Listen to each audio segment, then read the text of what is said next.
something a little bit fun today. I want to play with some mini art supplies.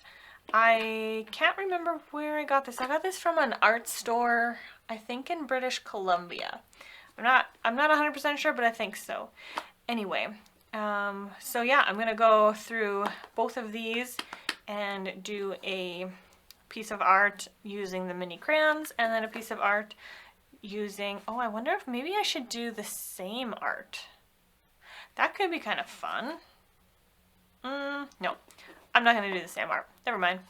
So yeah, I'm gonna do one piece with watercolors, one piece with crayons. So I guess the first thing that I'm gonna need to do is do a sketch. So I'm gonna sketch on this page.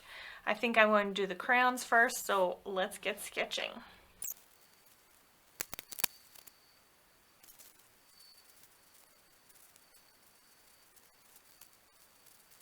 All right, I've got my sketch here. I want to lighten it up because it's a bit dark. I feel like it will be okay if some of the sketch shines through, because if we're going to use the crayons, you know, crayons are pretty opaque and they'll cover up any real, I guess, pencil marks, but I like to have a light sketch to work off of. So, just using my kneaded eraser. I love to use this kneaded eraser. It is getting a little bit old at this point, so it's a bit dirty and it's not cleaning itself as well as it does when they are new, but still works. So let's open up these crayons. I presume they will work just like typical crayons, but the novelty factor of them being so mini, like look how big that is. It's so tiny. Let's open them up. There we go.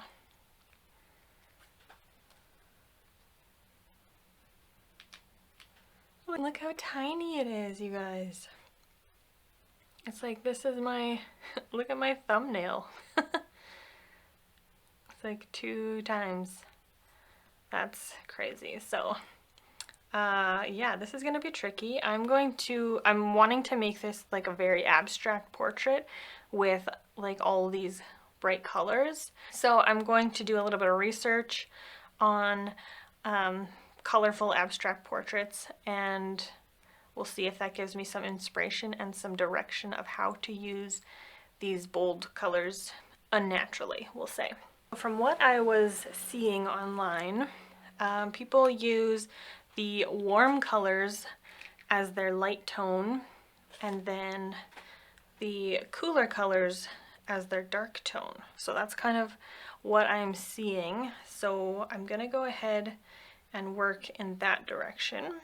I think I'll probably use the brown as a black. We've got our warm tones, the brown that we'll use as a black, and then our cool tones. So I guess let's just jump on in. I really have no idea what I'm doing because I've never done anything like this before. So it's going to be a learning process. I like to learn by just jumping in.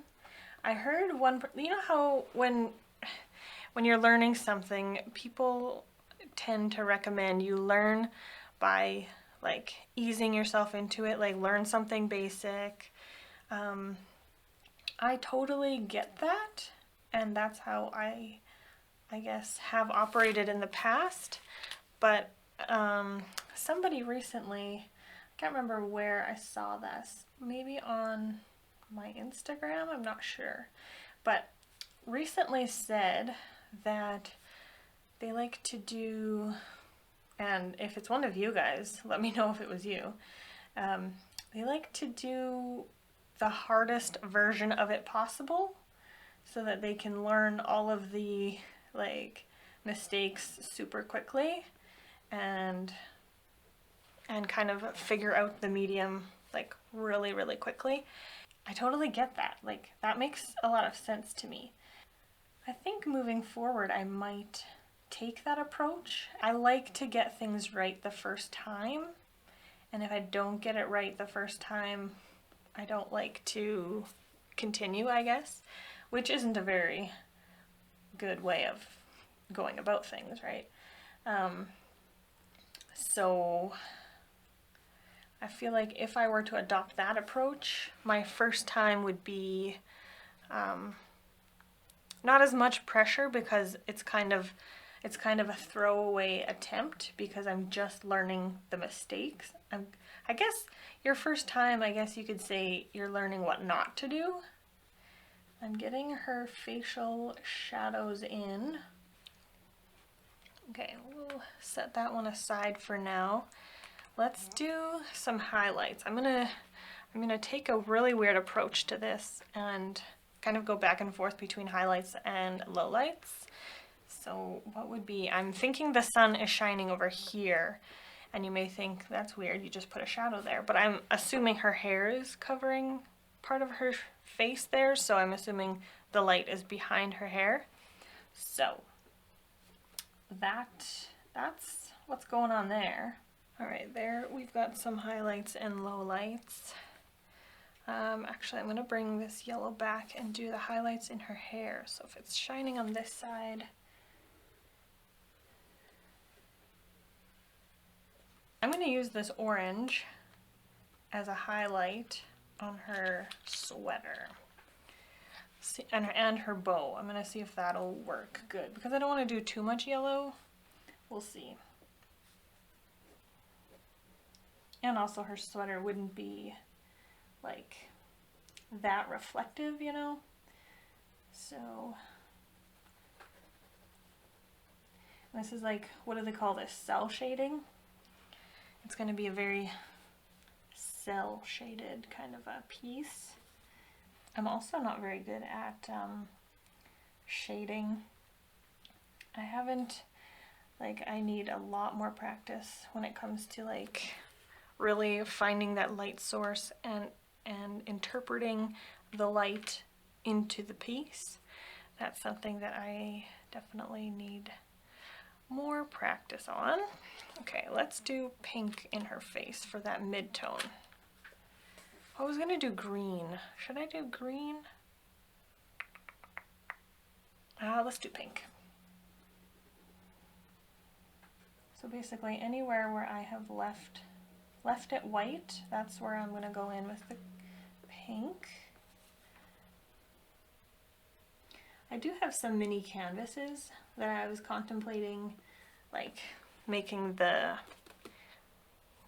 base of the art piece, making that a mini as well. But I think I'm happy not, because these are so small and they are crayons. They do need a bit of space to really work. So I think it's okay that I'm doing it on a bigger piece, and I will do the mini canvases another time. Okay, so we've got her skin done, other than her lips, which I'm not sure what to do yet with that. Okay, so her hair. I am going to go in with brown, but as a, oh, this cool color.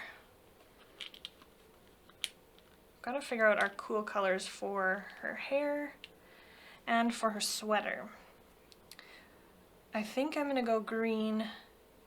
Okay, I'm gonna go green in her hair and this dark, I don't know, indigo color for her sweater. Let's see how that turns out. So I could maybe have purple be the mid-tone throughout the whole piece, and then that could like be a tie-in factor. I'm gonna do the dark tones first. I still need a mid-tone. Oh yeah, we were gonna do, I don't know, should I do purple? I don't know. I'm still not sure about continuing the purple in the whole way through. Oh no, it's broken. That's just me using it too hard, I guess. I guess it's pink that I would be using as the mid-tone. But there's also red. I haven't used the red yet. Maybe I should use the red on her sweater. That'll be the mid-tone. Okay, so we've got her sweater done. Now her lips. Where are we gonna go with her lips? Blue for sure. Put something like that.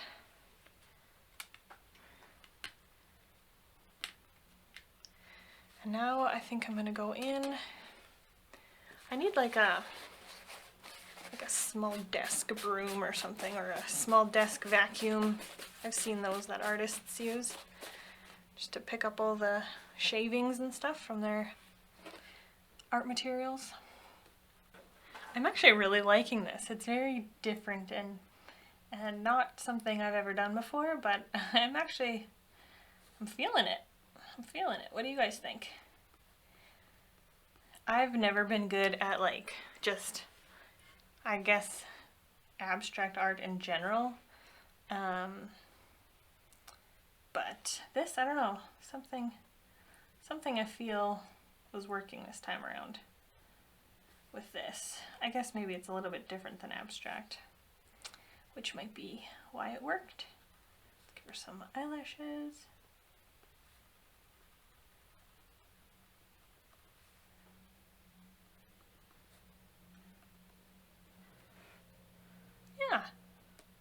Yeah, okay.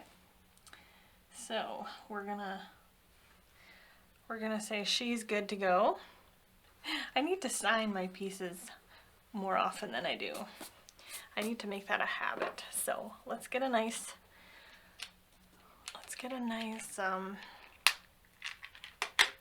pen.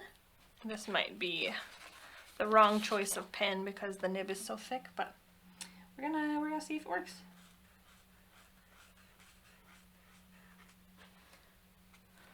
There we go. And our crayon image is done. So that's kind of cool. It was fun to play around with that. Kind of like it. So